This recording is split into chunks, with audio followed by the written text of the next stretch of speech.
folks, welcome back to another review with yours truly, Sam Healey. Today we're taking a look at this little fella right here, Nantucket. Now, Nantucket is a micro game, and I'm not usually one that likes micro games. I usually want games that have a little bit more meat to them, so you will have to take that as a caveat.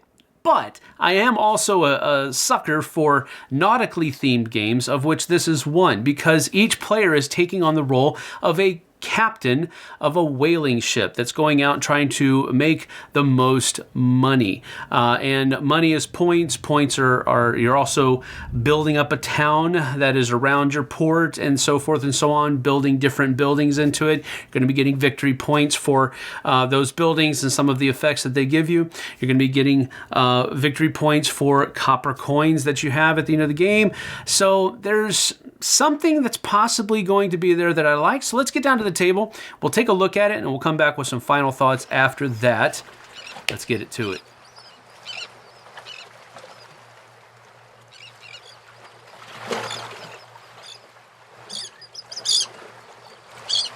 So here I have a game of Nantucket set up for you. Basically, it's a two-player game where one person is trying to compete with the other, trying to go out whaling and, of course, catch the best specimens and earn the most money for the specimens that they bring back to dock. Now, as that, each player is going to take on the role of a captain, as you can see here.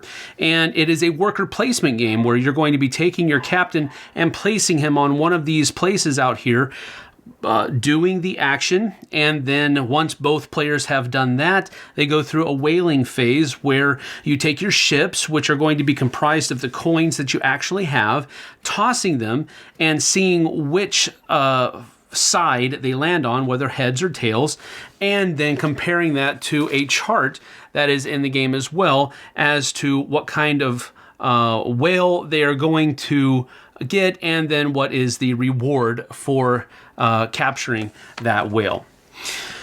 So basically, during your turn, you have these different places out here. Now, the basic action places that you have to go are denoted by the anchor symbol over here. So you can go to Town Hall and build one of the 9 buildings that are out there. Some buildings will help you during the game, getting more money, launching ships, adding coins to ships, and so forth and so on. While the shaded buildings over here will give you points at the end of the game. They don't necessarily help you out during the game, but they do help out a lot at the end when you're scoring.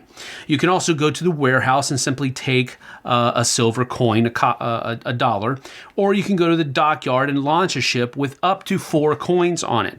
Generally speaking, you can only have one ship ready to go whaling at any point in time. There might be other kinds of buildings that are in there because you do have these other boards that are here that you can use during the course of the games to provide different things and different little nuances that are changed.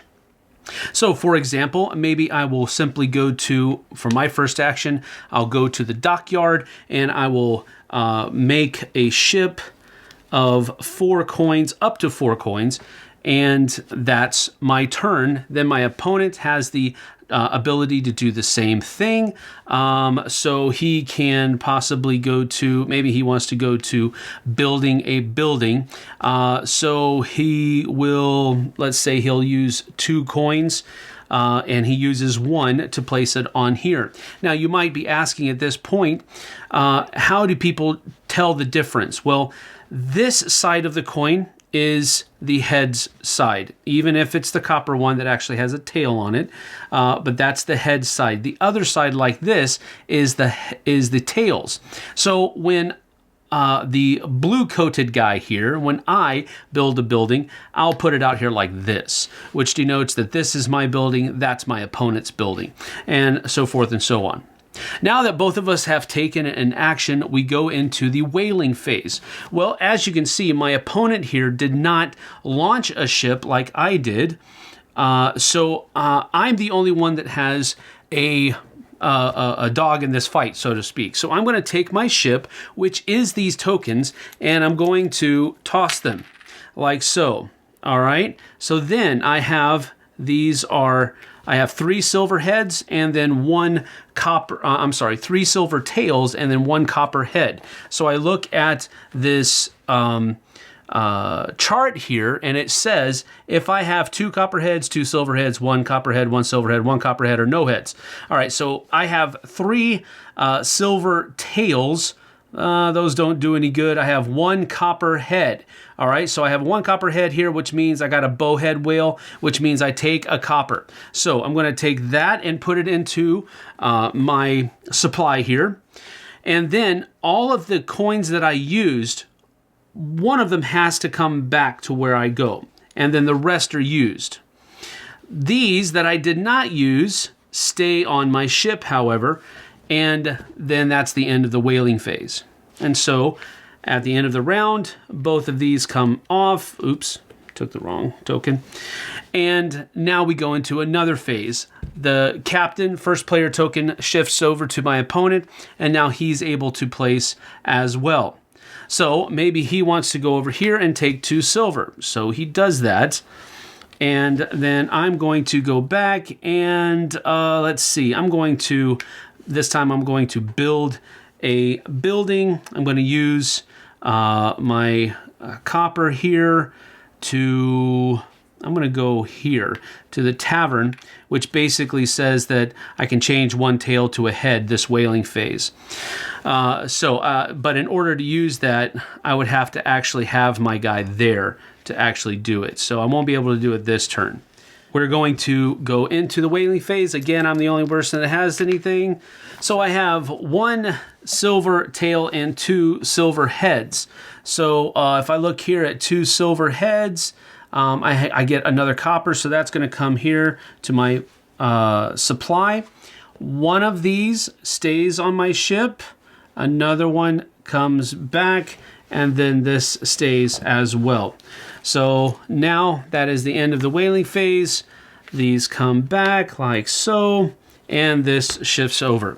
Now, you may be asking, how does this end? Well, it's very simple. The game would continue playing like this until either all of the copper coins are gone at any point during the round. Now, sometimes you may be adding more into it, but if at any time during the round they are absolutely depleted, that constitutes an in-game trigger, and the end of the round will be the end of the game.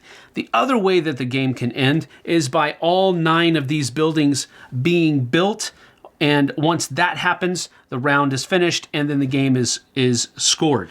Now, scoring is rather simple. You simply get 1 point per copper coin that you have, whether it's on a ship or in your supply. And then you also get 1 point per building that you own. Then you also get the points from the shaded buildings here that give you in-game scoring points. And then whoever has the most points is the winner.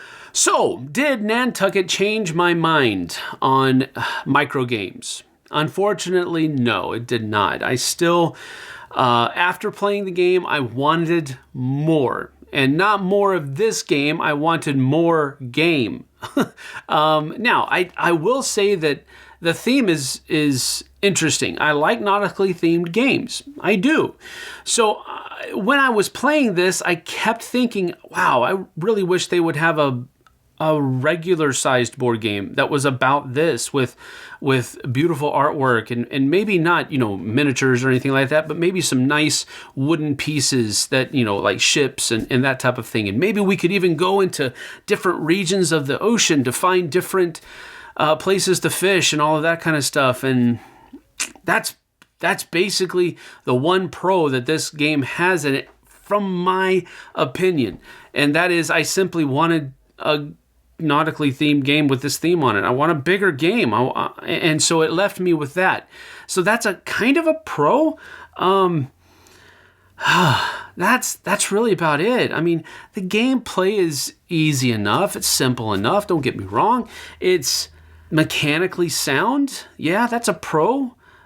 Everything works. And, towards the end of the game, it really started to mesh really well on how everything worked out.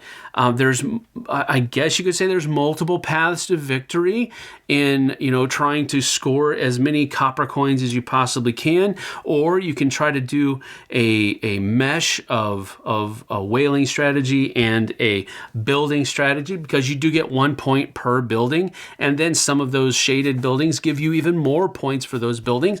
So there's multiple paths to victory. That's a good thing. One of the cons, though, is the thematic disconnect. This is a whale tail, but this is the head side of this coin, and this is the tail side. Why? Why can't you just make this the tail side and this the head side? It would be so much better. And you might say, well, it's because the silver coins have an actual head on them. Then change it and make them both tails, or make them both heads. Wow.